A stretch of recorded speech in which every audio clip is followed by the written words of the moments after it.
The banded sit back is probably one of my favorite just neutral spine stability type of exercise.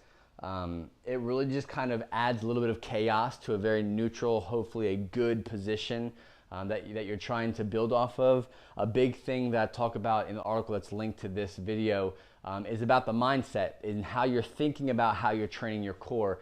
It's not so much finding the core exercise that's gonna fix your issue or let alone just strengthen or build more endurance.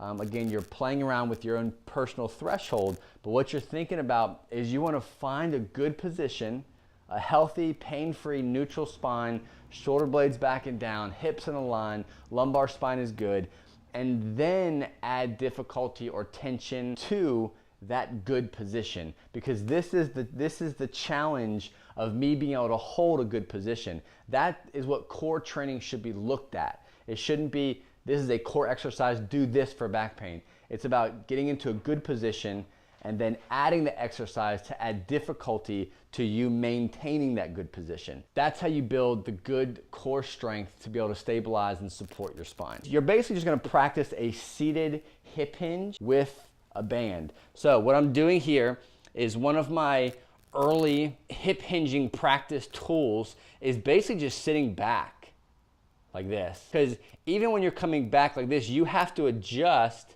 so that you're not rounding like this.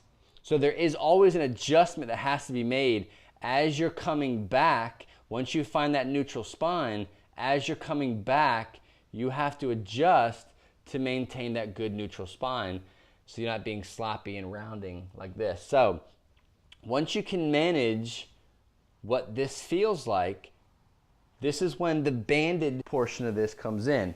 So what I'm gonna do here is I'm in position, spine's in neutral position, pelvis is a good, healthy, pain-free position, and I'm just working on me sitting back into that hip hinge.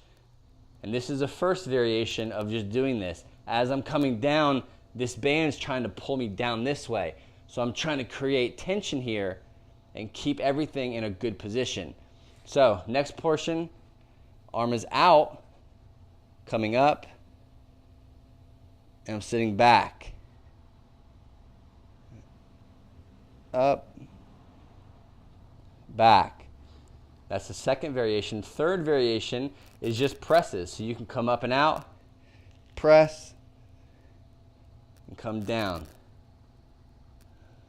Press, down. Things you want to watch for is as you're coming down here, you're not overextending, okay? Or as you're pressing, it's so much tension where you start to lose that neutral spine. You want to maintain that neutral spine and then get your power off of that. So again, with everything that you're doing, you want to find your pain threshold, work within that. If you can't do the actual reps, don't worry about it. If you can only do the banded holds, stick there and do that. If all you can do is the hip hinge, because for some reason you keep getting tension from doing that, then stay there, work on that, then add your tension.